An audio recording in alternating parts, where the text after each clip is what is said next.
All right, hey everybody. We're gonna try a couple things for this session right here. We are starting a 25-minute timer exactly, and we're gonna do again what's called the Pomodoro technique. I used to do this all the time. I used to always set 25-minute timers for concentrated work bouts. Lately, it's been kind of around that time. These lengths have been around 25 minutes, sometimes shorter, sometimes a little bit longer. But we're gonna try to be strict about it this time. We're gonna do exactly 25 minutes. Now, for this, I feel like I'm already ready to bring this down. Another thing that I want to do today is again have a topic that I want to talk about while I'm doing this session. So during this 25-minute session, I'm going to talk about a book I'm reading called The Rule of Saint Basil. It is not written by Saint Basil himself, but from a Christian scholar who has studied the life and writings of Saint Basil. I have been really interested in Saint Basil because I named my son Basil. It was really an impromptu naming my second son. We hadn't really come up with a name for a long time. And then we were looking at a list and we came upon Basil and we're like, oh, that's cute. Okay, we know a Saint Basil. We know who he is. And just to solidify the choice of that name, I mean, we really just thought it was cute, like the basil leaf. Like it's like a little green plant, like a new little seedling. And I thought, okay, that's nice. So we're going to go to technical pen here. Just want to make sure, again, that the topic at hand does not reduce my concentration on the drawing itself. So I just have to remember that I am drawing while I'm talking about this. So, oh yeah, and also we are going to be using this reference image. So I'm going to be going back and forth here to make sure I get everything right. So we were looking at a list of names, came upon Saint Basil, and so I read his story, and I'm like, okay, who is this guy? I know he's one of the early church fathers. I've heard his name before. And what's special about him? I've been interested in the church fathers lately. The early Christians, like Saint Augustine. I want to read about Saint Benedict next. And I made some videos. I've made several videos talking about Saint Anthony of the Desert, who was one of the first Christian ascetics, and all these saints make reference to him. Like Benedict, Augustine, and Basil all make reference to Saint Anthony being like one of the earliest monks. Now, Saint Anthony was a little bit crazy in the sense that he just decided, okay, there were already ascetics out there. Whoa, hold on, how did that happen? How did I get this thing full screen? What is this? What is this view? This was an accident. How do I go back? What was that? Did I press something? That is weird. Whoa, how did I get to that view? What? Split view? It can't be split view. No, it's not split view. Slide over? No, it's not that. Full screen? Oh, there. How did I... So you tap that and hit full screen? Is that what it is? How did I get that? Can't open layers when nothing is selected. Now what? Now what happened? What happened to my frames? Wait a minute. Hold on. Don't tell me I lost my frames. Hold on. Let's undo. Where are my frames? Where's my track? Oh, what the heck? How did that move over there? Okay, this is confusing me. This is totally distracting me. But, okay, some weird stuff happened. How would I do that? Select full screen. It's already full screen. What was that view? What was that interesting playback view just now? Is it the... Okay, that is weird. If anyone knows what happened right there, let me know. Okay. Okay, anyway, we were talking about Saint Anthony and how all these saints make reference to him. Like, he is the first saint who kind of just went into the wilderness and just, there were ascetics out there already, but this guy just really took it upon himself to, like, I'm going to be a perfect Christian, but I'm going to do it in my own way in the desert, a full renunciation of worldly goods, and just a perfect reflection on Jesus and God, but also I'm going to do battle with the devil, because the devil hates that I'm doing this. And so he was attacked by demons, and this legend was written about him. And then, what is going on right now? I can't even upload these, can't even load up these websites.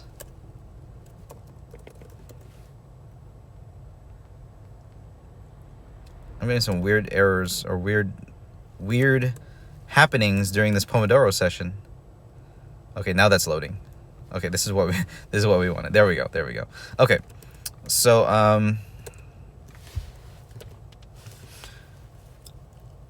back to Saint Basil. What did he do? He reflected upon, you know, these different styles of mysticism, these different styles of asceticism. Not mysticism. Mysticism is something different. These different styles of asceticism. There was another one, the Pacomanian, or like Saint Palladius. I don't know much about that style. Whoa, my double tap isn't working. Okay, that was weird.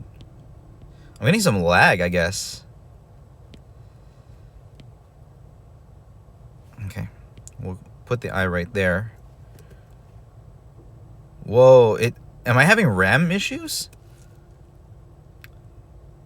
What? A problem repeatedly occurred on null. That's weird. Am I getting RAM issues? That is strange. And then it unloaded my animation. This is a cursed session right now. This is cursed. I think the whole thing is being recorded though, so you guys get to see what's going on. Okay. Looks like we're not getting any problems right now. So let's zoom in here back to the frames. And let's go back into flipbook mode. Okay. Can I still undo? Yes, I can. Good. It stores, I think, up to 200 undos the way I said it. Okay, let's go back here. Okay. Hopefully these things stay. I'm not really sure what was happening. His eye should be a little bit higher up to his hair.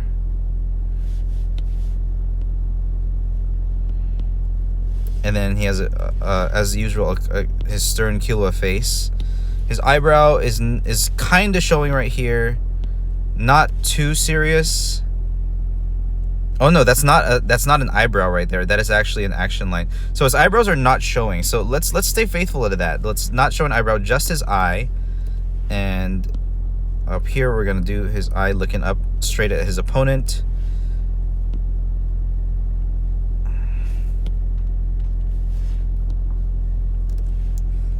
And just a neutral mouth. Just making sure I'm staying faithful to the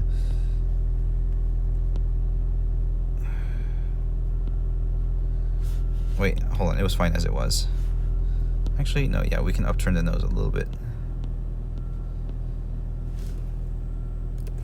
He can be looking up more. So angle the eye up like that.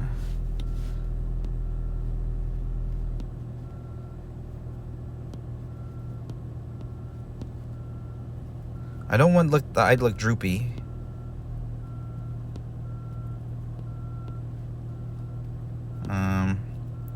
Don't want it to look dead either. Let's get the eye right here.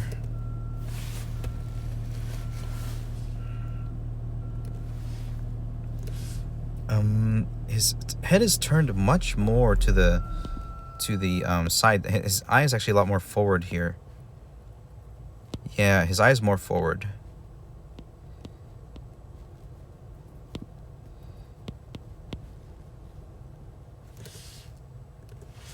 His eyelid is very vertical like that, showing that his head is low. Okay, I see.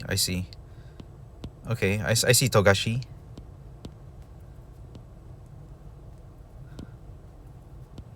I think that's his name, Togashi.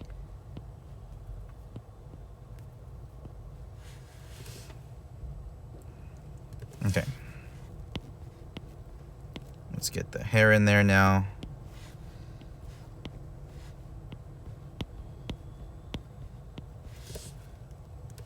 I'm not showing much of those little pieces that are shown in the anime, but we'll do it anyway since we have it in all our frames. The head actually got a little bit small here. Hold on. Okay, you know what? When in doubt, start over. I think the face looks fine as is, but it does have to be a little bit bigger. Let's bring his chin down to where the sketch had it.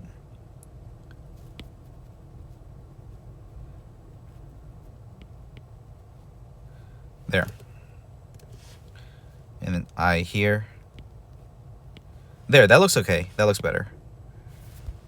And head, yeah, cranium could be bigger. Let's match the sketch.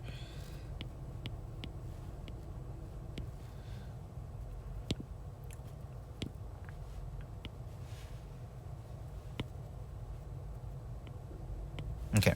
Okay, Saint Basil. Saint Basil. What were we talking about? So I'm reading that book about Saint Basil. About some of his writings about the proper ascetic life. And one of the distinctions that he made, because St. Basil recognized St. Anthony, and he realized that there's an Antonian type of monk that even, like, everyone honors St. Anthony, like he was a great monk, but his way of doing it was so extreme that a lot of people followed suit, and he didn't exactly guide them on how to do it properly. He didn't give them like a specific rule. Now that is why St. Basil, St. Benedict, St. Augustine, they wrote out a rule because so that there wasn't too much room for interpretation for the monks and be like, okay, I'm going to do it this way. Whereas Anthony, he just did it. He gave the monks some guidance, but he didn't tell them exactly how to do it. So they ended up having this sort of egotistic or egoistic way of asceticism, where it's like they try to do these feats of penance, and they're like, okay, I'm gonna lock myself in a wall, I'm gonna, you know, I don't know if they were doing like self-harm. Well, all asceticism in some ways, a little bit of self-harm, just, well, self-renunciation rather. But they started doing these, you know, how can I like outdo myself, or maybe even outdo others. Maybe there was some pride there, because they were like, oh, Saint Anthony was so crazy with it, you know, that I'm going to try to follow in his footsteps by doing feats of asceticism. And you know, one can lose focus on God, and the whole point of that it becomes more about the self than about God. And Saint Basil recognized that, and he's like, let's do it this way. You know, it's good to be an ascetic. It's good to renounce the world. And if you're going to be a hermit, though, you should still live in community, because with community, you can be accountable for what you do, the way you live your life. And, you know, you can have some, you know, it might force you a little bit to have some humility, because you can have the accountability of other guys who are telling you, okay, this is, we'll do things this way. You know, maybe you're going things the wrong way. I'm going to give you some feedback, really. And then we can work together. And another thing about it is that, you know, one of the fruits of the Christian life is love. And it's a necessary gift of the Christian life, that you need to be interacting with others in order to exchange that love, in order to give that love to someone. Because if you give the love to God, sure, like you can do that, but what does that even mean if God is love himself? If God is, you know, the pure act of being, and like God is complete, you can't add anything to God. God does not like demand our worship because he needs it. He demands our worship because it's good for us, because then we can start aligning ourselves with that love that he is. Okay, so I think this head looks good now. So Saint Basil, you know, took, you know, these experiences from watching these monks and living his own way of asceticism, and he wrote it down in a rule. Now the book is kind of describes his rule. It's not his exact writings, and it's like the sort of a compilation of, you know, Saint Basil's philosophies and describing like how he was telling these monks to live. And the community aspect of it was very important to Basil, so that you never lose that. The church aspect of the Christian life. Because I've been thinking about Anthony of the desert, and maybe to me he represents, you know, Jesus did go into the desert for 40 days. He did do the asceticism time. He prayed with God. He was tempted by the devil, just like Anthony. I mean, I should say Anthony did it just like Jesus. But Jesus still went back to his public ministry, lived in community. He taught, he loved, you know, he interacted with people. And St. Basil's like, oh yeah, you know, if you're going to be a monk, you still can't lose that aspect of it. You got to be in a monastery. You got to be with other guys. You got to be tempering, you know, your egoistic pride, and like remember why you're doing this. So there are several strengths to not doing things yourself, and I can feel this in my life. Like in my whole life, I've kind of been isolated. In a way, I'm isolated right now, but I'm kind of choosing to. You know, there's a lot of reasons that that necessitate me kind of cutting off most of my social ties, in favor of, ones that are most healthy and most acceptable, and also like male, like men. I've lacked a lot of good men in my life, good, role models and peers. And in the past year, I've made a lot of friends, strong, male influences in my life, and that's been really good for me. I remember his. I have to remember his clothes are different from in the reference here. This frame is actually really looking nice, so I'm just gonna keep going with it. So obviously I'm not a monk, I'm not in a monastery, but I'm taking so much influence from the Christian fathers, the church fathers, reading, the Confessions of Augustine, reading the life of Anthony, and now reading the Rule of Saint Basil, and taking from each of these experiences, each of these little biographies or autobiographies, compilations, to really amend my own life and guide my own life.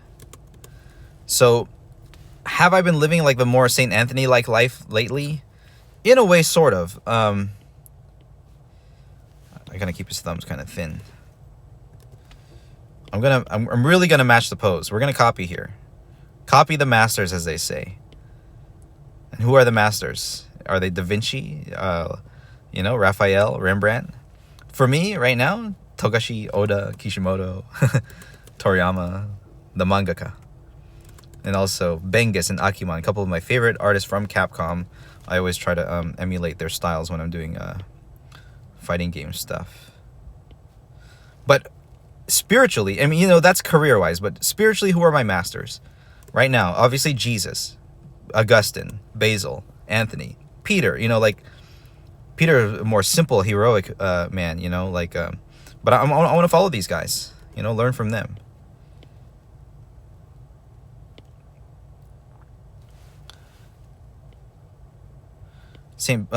Bishop Barron's always good at listing these guys. Like he talks about Jerome.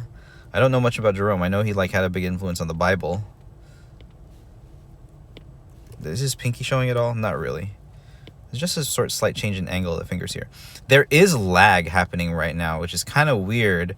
People have told me that it's almost impossible to test the limits of iPad Pro M4, but during this video, for some reason, there have been some weird errors and hangups with the software. Even right now, I'm getting some input delay where I touch my pencil to the screen and the line is not showing up until a second later.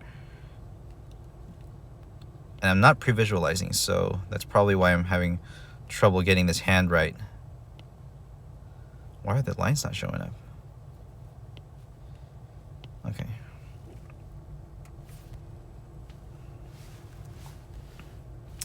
That's fine for now. You know what might be happening? I might be too concerned with copying the manga style right now that I'm not thinking about how to draw a hand. So let's think about how to draw a hand. I know how to draw a hand, I think. So there's this side where the index finger is, and the general gesture of it, he's letting his hands, sort of like a prayer mode almost, allowing the spirit to come in.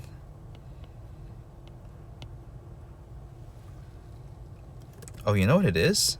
The thumb should be on the outside. What is... Yeah, okay. That's probably why. Thumb is on the outside. Okay, that was what's confusing me.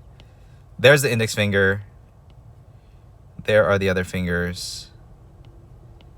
Okay, that's so much better. Wow. See, I was thinking about the lines and not the form. Okay, so we're going to bring these fingers in. Yeah, pretty simple here.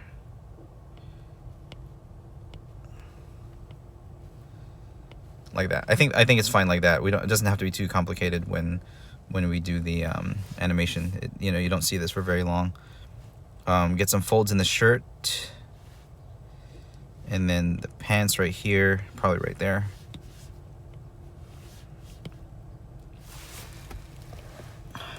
I'm wondering how much. I have about 5 minutes left in this timer, so we're making good progress. And we're thinking about Saint Basil.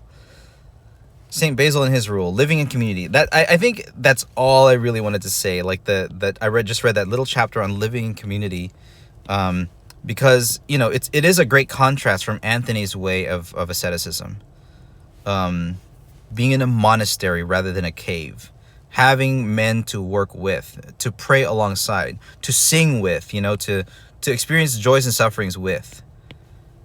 Because you know people have said, you know, if God wanted us to be alone, he would have only created one person, but he created families. He created mothers and fathers and brothers and sisters.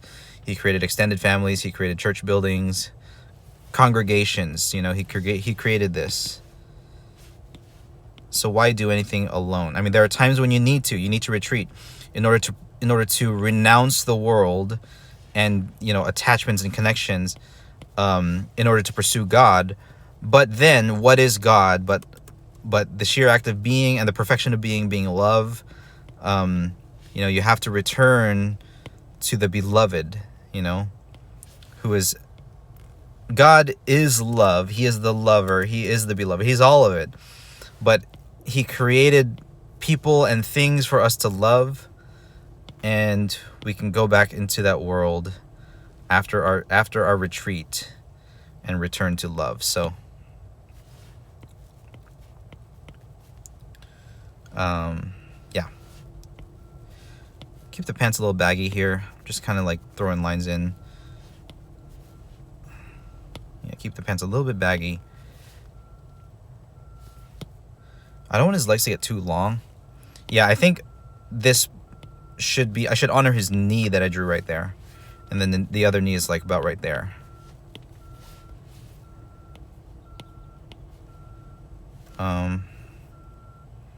Don't want to rush these lines. I am experiencing lag, which is, you know, iPad M4. I bought the new iPad Pro. It has the latest Apple chip.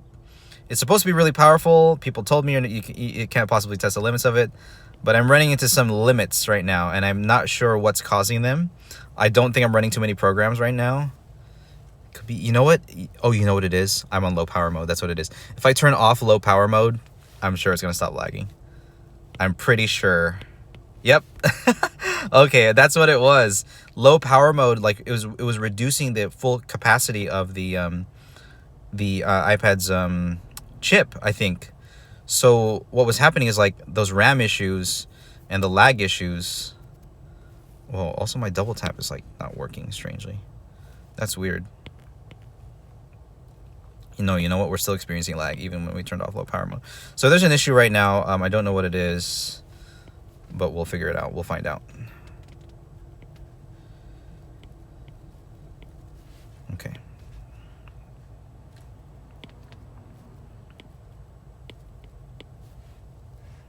Okay.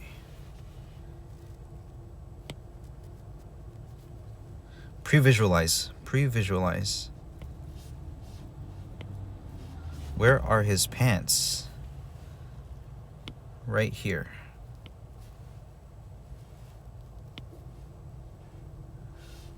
And then where are the folds of his pants?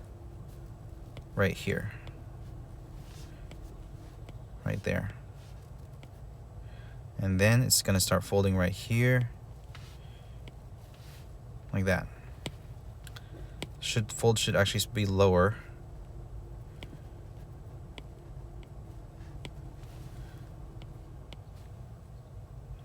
Something like that might be okay. I think his knee comes out too far.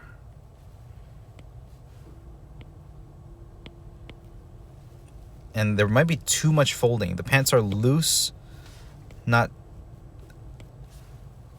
and the texture wouldn't fold on itself too much.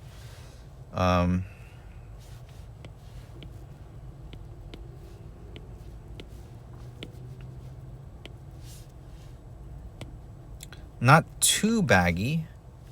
Okay, I think we're getting it there. We're getting there.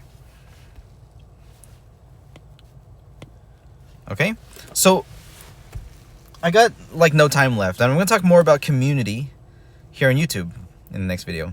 I'll talk to you guys later. Bye-bye. Where's my timer? That's my timer.